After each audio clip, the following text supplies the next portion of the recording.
বন্ধুরা, পিএস রান্নাঘরে আপনাদের সবাইকে স্বাগত জানাই। আর আজ আমি তৈরি করব গুড় দিয়ে অসাধারণ একটা রেসিপি, যেটা আপনারা কোথাও দেখেনি। আমি আজকে খুব নতুনভাবে এটা বানাবো। তো আমি আবারও চলে এলাম পিঠা রেসিপি নিয়ে। চলুন বেশি কথা না বাড়িয়ে ভিডিওটা শুরু করা যাক। আর ভালো লাগলে অবশ্যই একটা লাইক, শেয়ার এন্ড সাবস্ক্রাইব করে দেবেন। আর ভিডিওটা শুরু থেকে শেষ পর্যন্ত পুরোটা দেখবেন। তো চলুন শুরু করা যাক। আমি প্রথমে দেখিয়ে দিচ্ছি কি কি নিয়েছি। তো প্রথমে নিয়েছি আমি গুড়, এখানে নিয়েছি জল, তিল নিয়েছি, এখানে চালের গুঁড়ি নিয়েছি, ময়দা নিয়েছি, আর ঘি বা সাদা তেল, যেটা আপনাদের পছন্দ মতো নিয়ে নেবেন।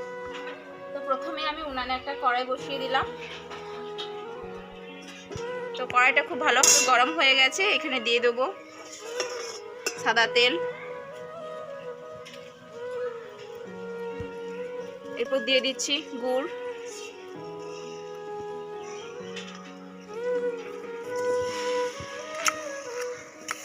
এরপর দিচ্ছি জল।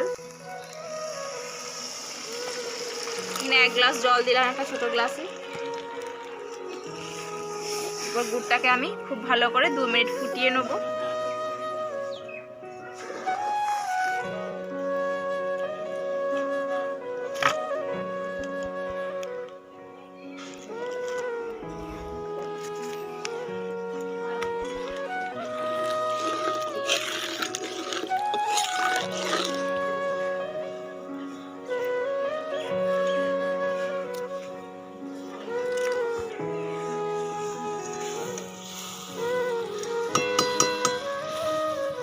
তো গুড়টা ফুটে উঠেছে, এভাবে আমি 2 মিনিট ফুটিয়ে নেব, দিয়ে একটু আঠালো করে নেব।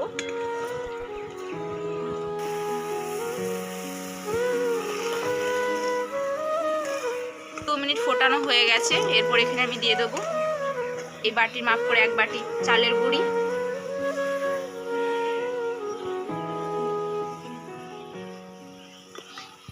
ভালোভাবে মিশিয়ে নেব।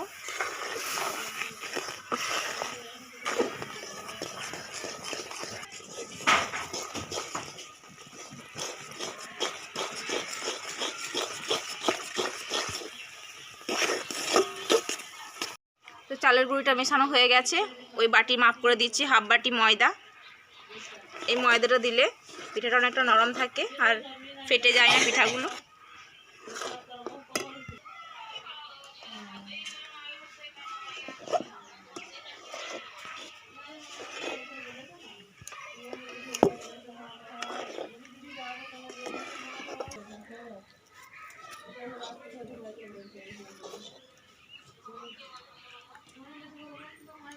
থেকে নামিয়ে নিচ্ছি। নামিয়ে এটাকে আমি 5 মিনিট ঠান্ডা করতে দেবো।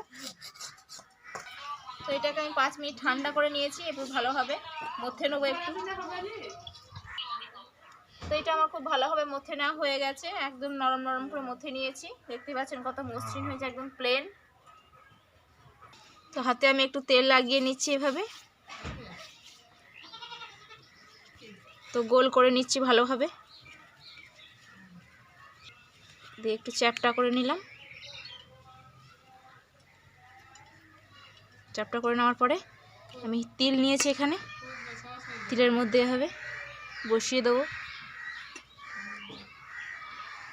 দিয়ে তিলটা একবার ঝেড়ে নেব। বাকি তিলগুলো পড়ে যেতে পারে, সমস্যা নেই। দিয়ে এইভাবে আমি সবগুলো বানিয়ে নিচ্ছি।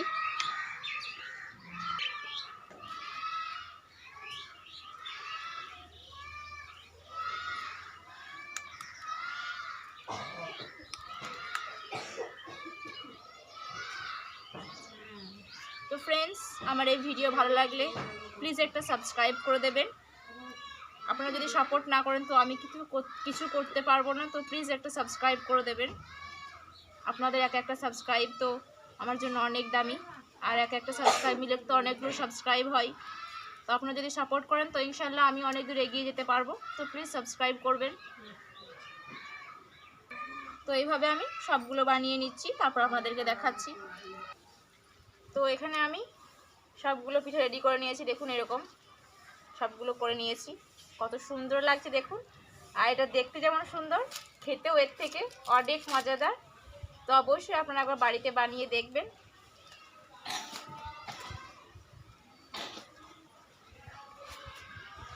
তেলটা আমার খুব ভালোভাবে গরম হয়ে গেছে।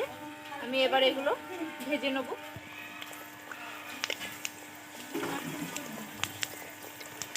তো ফ্রেন্ডস, আমার এই ভিডিও ভালো লাগলে প্লিজ একটা লাইক আর সাবস্ক্রাইব করে দেবেন।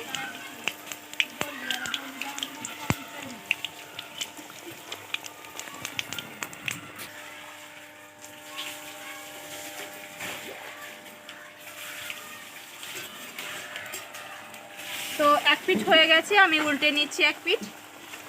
এইভাবে তিলগুলো এই পিঠাগুলোর গায়ে থেকে ছেড়ে যেতে পারে, কোনো সমস্যা নেই। এগুলো ছেঁকে তেল থেকে তুলে নেওয়া যাবে।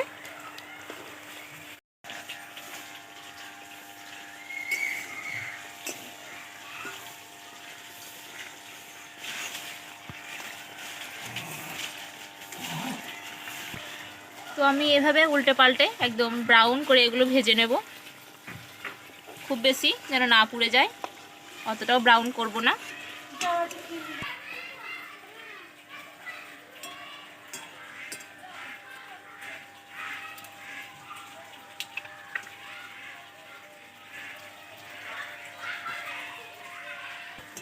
তো এগুলো একদম ব্রাউন করে ভেজে নিয়েছি। এবার আমি তেল থেকে এগুলো উঠিয়ে নিচ্ছি।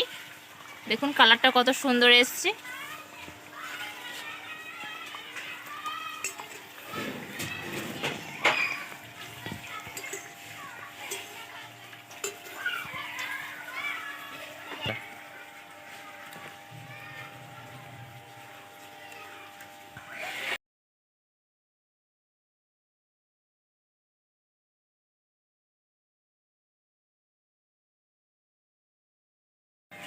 তো বন্ধুরা, দেখে নিলেন তো কত সহজে এই পিঠা আজকে আমি বানিয়েছি। আর দেখতে তো ভীষণ সুন্দর হয়েছে, মনে হচ্ছে খেয়ে নিই।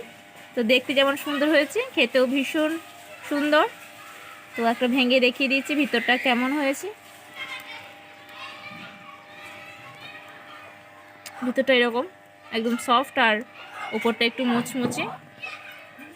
তো ফ্রেন্ডস, ভিডিও ভালো লাগলে প্লিজ একটা সাবস্ক্রাইব করে দেবেন। তো দেখা হচ্ছে পরের ভিডিওতে।